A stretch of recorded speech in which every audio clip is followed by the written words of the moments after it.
Bueno, hola. Hola, Ceci. Bueno, qué lindo compartir un rato con Ale y con la medicina de la Gestalt Un gusto. y poder compartir un poco esta reflexión de esta etapa que nos azota, diría yo, ¿no? Que increíblemente, después de muchos años de trabajar en terapia y en trabajo con niños, con familias, uno encuentra que a pesar de todos los avances que hemos asistido y de que nos sorprendemos, básicamente, ¿no? Todo lo que he visto pasar a través de mis ojos de la tecnología, del cambio de una ciudad, el cambio de nuestra tierra, sorprendiéndonos por el desarrollo, estamos asistiendo a algo que parece ser como todo lo contrario, ¿no? La deshumanización y a veces el desencuentro y la incomunicación, ¿no? Como decía, nunca estuvimos tan informados y tan desinformados a la vez. Y bueno, y en este proceso de estar asistiendo a familias y a pacientes, creo que otra vez vuelvo a la Gestalt a buscar una respuesta en esta búsqueda de conectarnos, ¿no? De volver a encontrarnos y que la tecnología no sea un obstáculo, a pesar de que aunque no querramos está ahí desafiándonos, ¿no? A veces lo necesario y lo útil puede ser un enemigo. Creo que es eso, ¿no? La conectividad ha generado, no solo en los niños, también en los adultos, un permanente desencuentro, ¿no? Uno va a cualquier lugar y encuentra las mesas con todo el mundo conectado a su celular, en los boliches,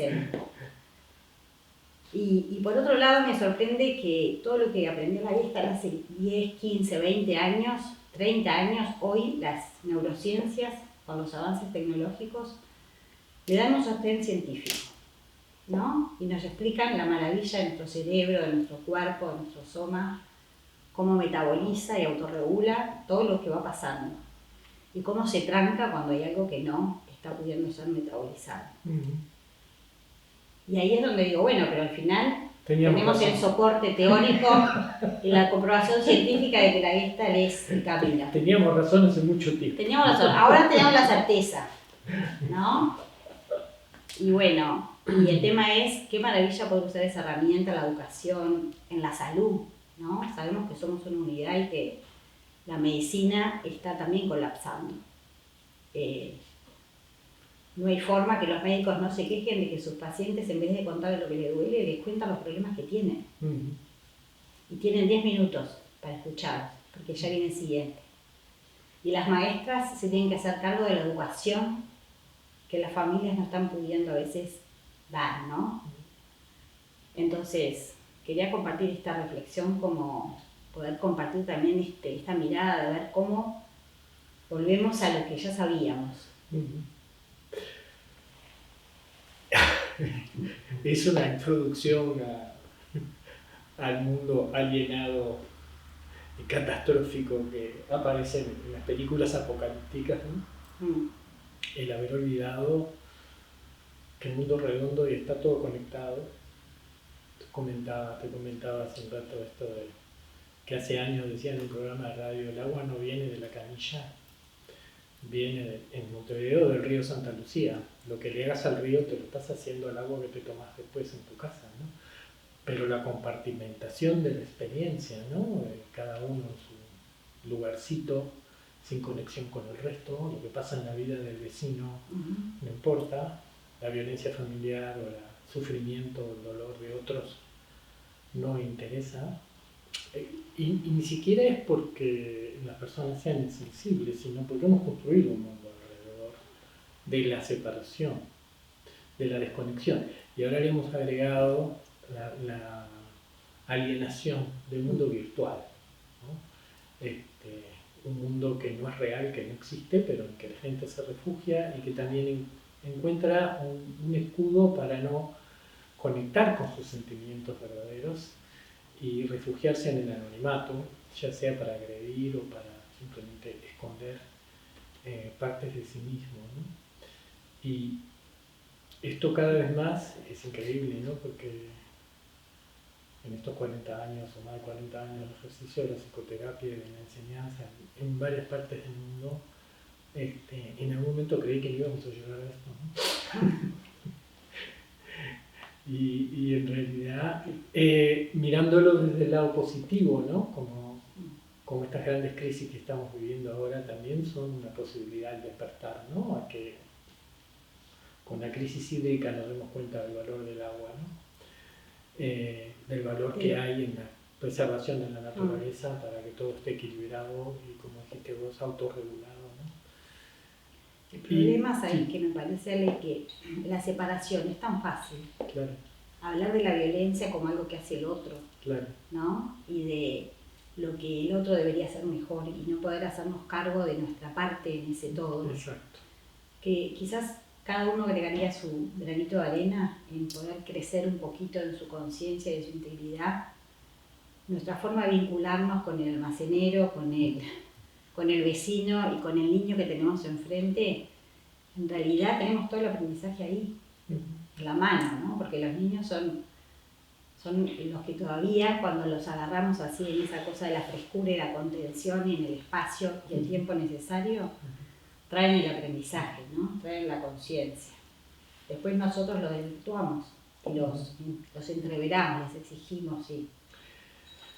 Y creo que en eso es muy importante llevar a la conciencia estas grandes máximas que traía la Gestalt hace tanto tiempo, la totalidad más que la suma de las partes y una parte que cambia el todo, esta interconexión y cómo una parte en realidad manifiesta algo del todo siempre, ¿no? Y en ejercicio de la terapia, las familias, ¿no? Cuando llevan a un hijo, en general llevan a el que tiene el problema y quieren que tú se lo soluciones, ¿no? Porque le vas a reparar algo en la maquinaria interior y va a ajustarse, ¿no? Y en realidad lo que ese niño o ese adolescente está manifestando es la problemática del todo, del conjunto familiar, ¿no? De la cultura familiar e inclusive de la cultura ancestral de la que viene, manifestándose los conflictos emocionales y psicológicos que él representa. ¿Sabes cuál es la maravilla, Ale? Que cada vez más los padres llegan y quieren entender, quieren aprender. Y creo que los terapeutas tenemos como la obligación de poder estar en ese lugar de bisagra, de poder transmitirles o decodificar lo que ese hijo les está queriendo mostrar. Entonces de ahí creo que la importancia de la formación de terapeutas en esta línea de trabajo, donde la conciencia de que estamos rodeados de mensajes y de señales, que solamente tenemos que saber verlas. Hay que aprender a leerlas.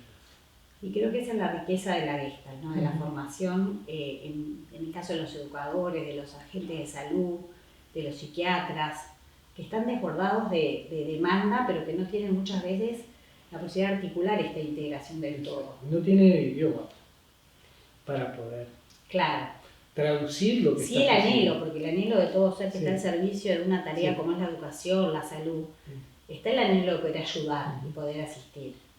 Pero el tema es que si no tiene las herramientas, se está quemando.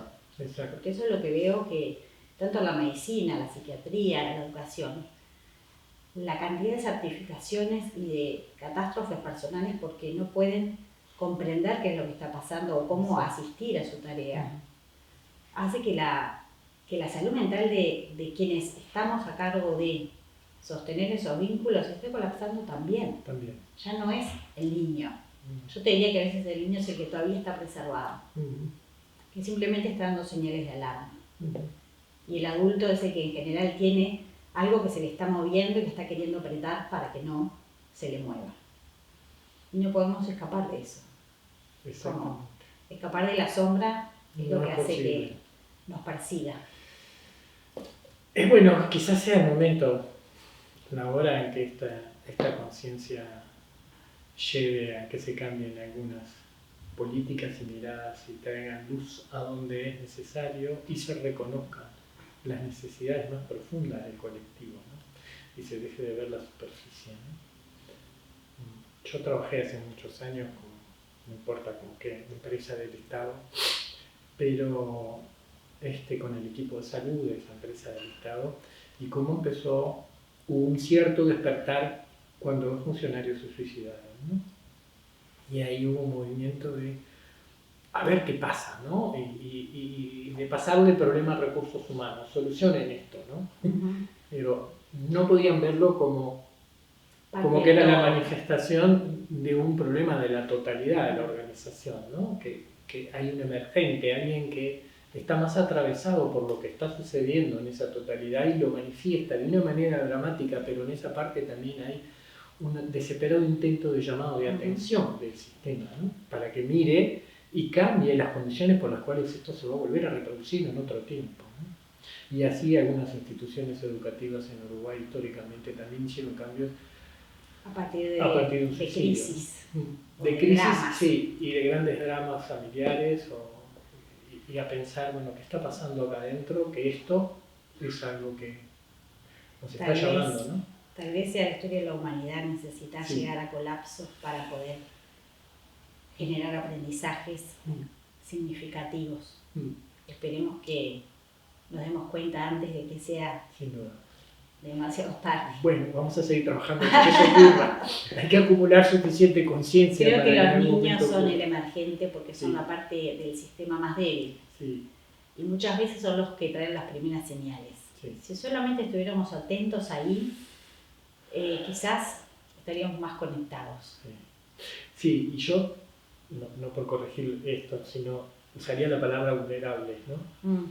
Porque lo que los adultos hemos dejado de lado para convertirnos en adultos en general es nuestra vulnerabilidad, o sea, nuestra sensibilidad a lo que sucede en el entorno, para convertirnos en funcionales y dejar de lado sentimientos que entrarían en oposición con aquello que necesitamos hacer en una sociedad de trabajo y de funcionamiento para formar parte, ¿no? Y entonces cuando nos enfrentamos con los seres vulnerables, que son los niños, no tendríamos que tomar el riesgo de ir a nuestra vulnerabilidad para comprender qué es lo que está manifestando. Y como eso lo bloqueamos hace tiempo, el adulto en general se siente amenazado por la vulnerabilidad de ese niño, ¿no? Y le cuesta, yo sé que ahora están queriendo, ¿no? Ha habido un proceso largo en el cual estos llamados de atención y respuestas que han dado los profesionales empiezan a generar más conciencia. Pero es un tema genérico en la cultura, el dejar de lado las emociones y los sentimientos y sentarse y sentirse y orientarse hacia la productividad, hacia la funcionalidad dentro de un sistema en el que yo formo parte y de ahí tengo los recursos para seguir viviendo, ¿no? Como si se pudiera hacer sin los recursos propios, que justamente es como realmente podemos generar la creatividad y la capacidad de resistir y de cambiar lo que necesita ser cambiado, ¿no? Pero vos hablabas de esto de la deshumanización, y la deshumanización es perder el contacto con la vulnerabilidad, porque lo que nos hace seres humanos somos los mamíferos más vulnerables de toda la creación. Lo que un caballito tarda 20 minutos en hacer después de nacer, que es pararse en sus pies, ir hacia el seno de la madre para alimentarse y estar preparado para huir. Un adulto puede pasar 80 años y no lo conseguir. Solo caminar y llevar un año. Pero digo, esa vulnerabilidad que nos da la sensibilidad para apreciar la belleza, la estética del mundo, si no la recuperamos y dejamos de verlo como un síntoma de debilidad frente a las exigencias del sistema, por ahí no va a salir. Y qué belleza cuando logramos conectar con esa vulnerabilidad y con esa capacidad de poder acompañar. Exacto. El sentir desde lo más profundo, ¿no? Qué belleza, es como cuando uno puede tomar agua pura. Exactamente. Y reencontrarse con el sentido, ¿no? Y porque ese sentido está indisolublemente ligado al amor, ¿no? Lo que le da sentido a la vida es el amor. Si nos desconectamos del amor, que es, como decía alguien, el pegamento que nos mantiene a todos unidos y en relación, las cosas se vuelven alienadas, separadas, frías. Se pierde el sentido y la falta de sentido trae otros síntomas de alienación, de adicción, de necesidades compensatorias. Bueno, y ese es el ciclo que estamos tratando de interrumpir. Usemos los medios entonces para traer el espíritu Exacto. ¿no? Traer el espíritu y la medicina del amor para Exacto. que no sean banales y que no sean mediáticos, llenos de cosas que no nos nutren, Exacto. sino trayendo un poco de esperanza y de invitar a que haya más cómplices en este camino, porque no lo podemos hacer solos. Exacto. Tenemos que estar todos. Si alguien no está en el barco, no puede haber excluidos. No puede haber excluidos, exacto. Bueno, creo que tenemos lindas herramientas. Vamos. Que agradezco tener y acompañar todavía este camino contigo. Sí. Bellamente. Acá seguimos todavía. Acá seguimos y estamos. Seguiremos aprendiendo. Muchas gracias. A ti. Dale.